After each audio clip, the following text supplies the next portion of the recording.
Dirk, many congratulations. One of the best games of the tournament so far. Just try and put your emotions into words for us after that.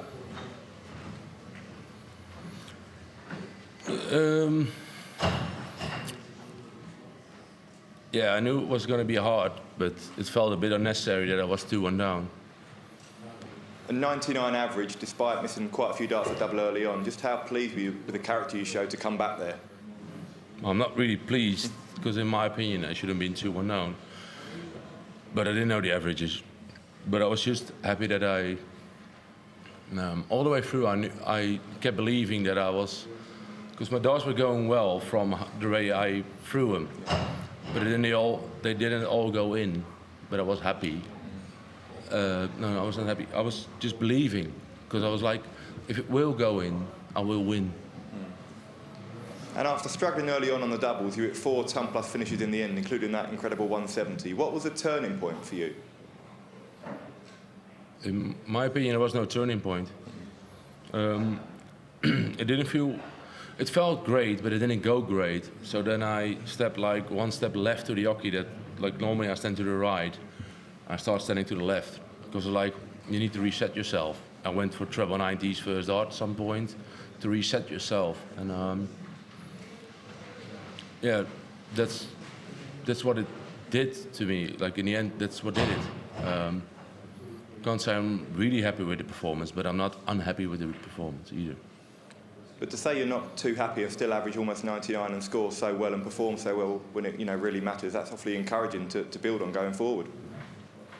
Yeah, but it's pointless to talk about the average, because I think I missed some very important things, and in the end I didn't. So, for instance, the 38 in set 2, leg 2. So leg 1, I'm a bit distracted by the wasp in the beginning. Go 42-59.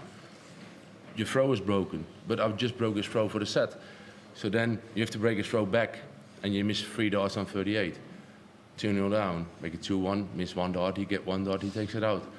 I mean,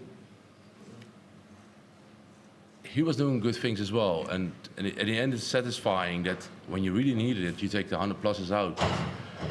There's also still a thought where you think like, it shouldn't be this hard as it is.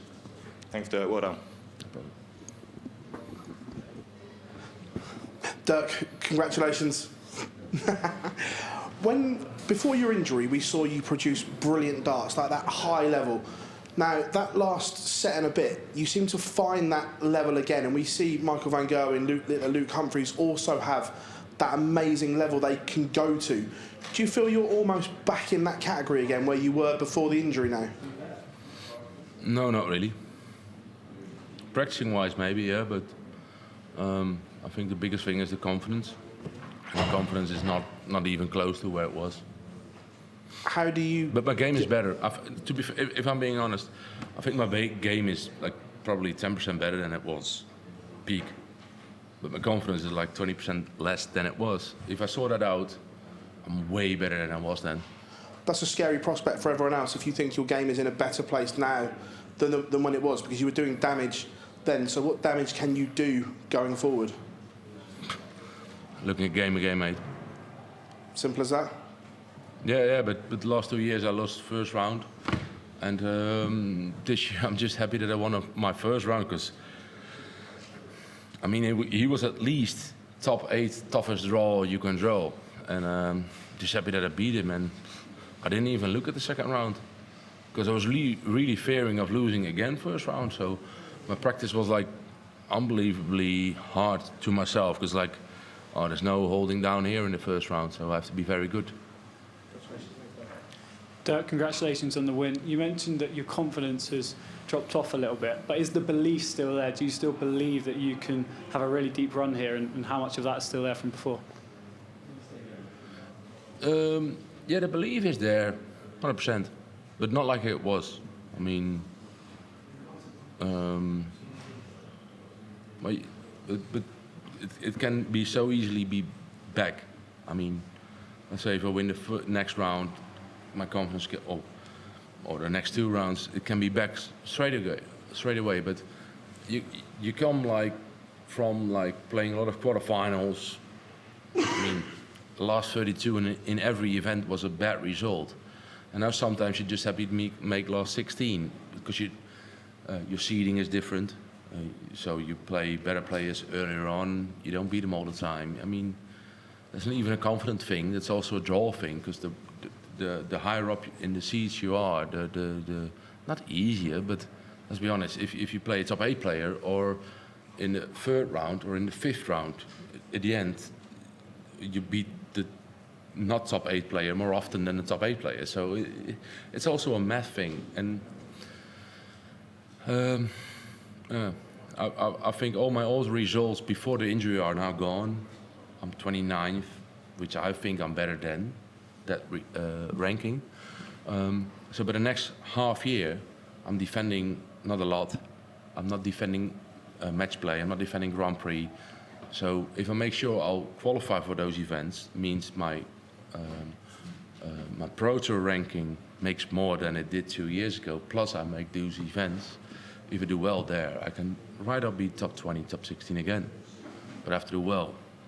So do you think it is getting to those last 16s and further in these tournaments in the next year that is going to bring back that belief and confidence in yourself? Or is there something you've got to do away from the hockey maybe to bring back the confidence? I do a lot away from the hockey to be as good as I can. Last 16 doesn't kind of cut it. It's like quarterfinals is the minimum you want to reach because that's where the real money gets shared. But I think I have to work harder than I did last year, and because my focus was like I was injured, so your first focus is of not being injured again. Stop the injury. Then your second focus is not being injured again. So I'm fitnessing a lot to make sure all these muscles that were not working when I was injured are still working. Because the guy that I like, what's it called? No, way higher. Like guys that those knees and shoulders. Don't know the English one. No. You know it. Well, I've been with a neurologist. Doesn't really matter. But like the guy that does the surgeries on shoulders and knees, he said you're gonna have a fall back. It will come back. So this year, all my focus was on fitnessing so hard that all the muscles that needs to cover up for the injury are strong. So when I get the injury, it doesn't really bother me. So, but next year, I want to put all my time back in getting my top level again. So in terms of this one with the draw, are you happy with the way the draw's come out, James Farrell next, and looking forward towards that potential quarterfinal? Are you eyeing this up as a real opportunity for you to make it again? This guy, one of the toughest first round draws. He says you're happy with the draw. Well, in a way, I was happy with the draw because I couldn't think about he might hit the 75 average because I knew my opponent was going to hit a 90 plus average. I'm not sure if he did, but I think he did. And from that point of view, I was happy with the draw because I couldn't think of not performing well. Because the only thing I was going to win this first round was by performing well. So from that point of view, I liked my draw, and I didn't look to the second round either. Congratulations, Dirk. What was preparation like ahead of the World Championship for you? What sorts of things did you do to prepare yourself for such a long tournament? Threw darts. Simple as that? Yeah, a lot. A lot of darts. And how do you assess your performance overall there? I know you said that you were disappointed to be 2-1 down, but ultimately how you powered through in the final set with such a high average and all of those finishes. Surely part of you has to be pleased overall with that. Yeah, but you don't know your average during the game. So that's like a after the game statistic. I can say I'm happy with the 100 plus finishes I did when I really needed to, because when I was 2-1 down, it really felt like I was done. And then I hit the 109 and 106. And then starting the last leg, you did the 170, 180s. Yeah, that gave some confidence. But like I said before, it felt good, but it didn't go good. But as long as you keep attaching like it feels good, in your head you feel like if it comes, it will go. And then we're done. And a word for Andy Baetens, because he now loses his tour card as a result of that defeat. Is he way too good to lose his tour card because he's shown in that game against you there, small glimpses of what he can do on the big stage? Well, I don't think so. Because if you're being honest, if you don't make top 40 ranking, not top 40 on Pro Tour, and then perform like this, the only thing it means, like you don't have your priorities right. Because I saw an interview of him saying, I practice a lot for this game, I'm expecting a lot, and he was playing very, very good. It only means, like, if you can play like this, and you don't do it all year, then you don't have your priorities right. Because your priority is probably in working. And it is hard, because you have to gamble sometimes to get rid of the certain money which the job gives to practice more and perform better on a tour. But you have to be very clever to make more money than you can make on a tour when performing well. If you see like the way he plays tonight, you'd say he would always make this top 40 on the tour, or maybe at the end even top 40 in the world. So in some way, yes, to your question, but at the other point, sort your priorities. Thanks, Dirk. Evening, Dirk. Great to meet you. You touched a little bit on your show. We didn't meet. Well, You was there. meeting you now. But great to see you then in the press conference then. Okay. You touched earlier on your shoulder injury as well. How is the shoulder feeling at the minute? Because I know from other friends who've had nerve damage in the shoulder, it can be quite a long-term injury and pain. How is it feeling right now? Well, it took me over a year, over 1.5 years, but it's done. That's good. So when you were trying to play with that discomfort, can you just sort of give us an insight into what it was like trying to get through matches whilst having to fight against that at the time? I know the names now. It's orthopedist for the guy.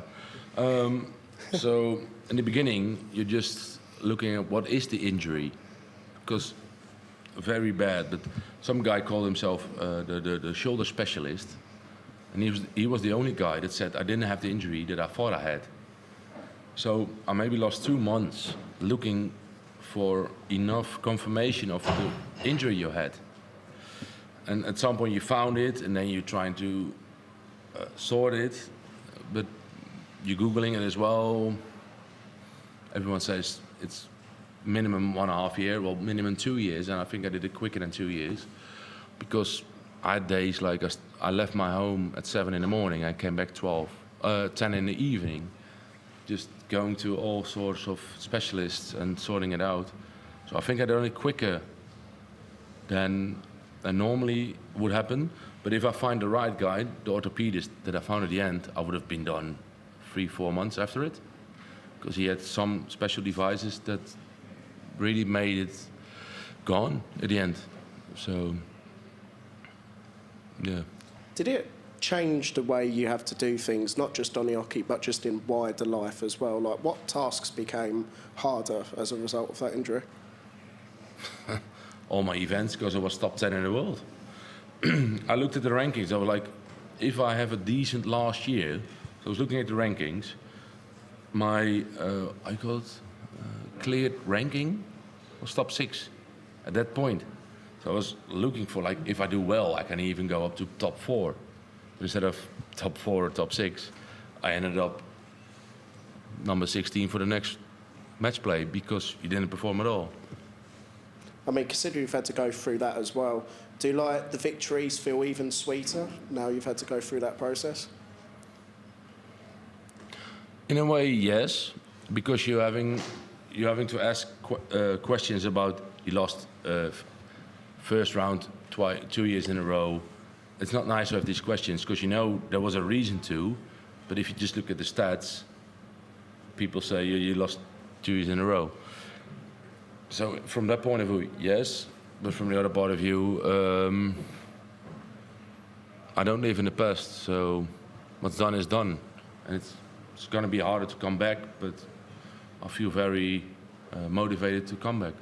And just finally, you spoke earlier about the quarter-final. That's the one you really focus on. But is there belief that you can actually perhaps get further than the quarter-final over here? If I'm being honest, I'm looking at game by game. So I think the world has, well, they have like 3 stages. Before Christmas, definitely now with 2 games, normally 1 game, 2 games as a seed. Then you get 2 games after Christmas, and you got 3 games after New Year.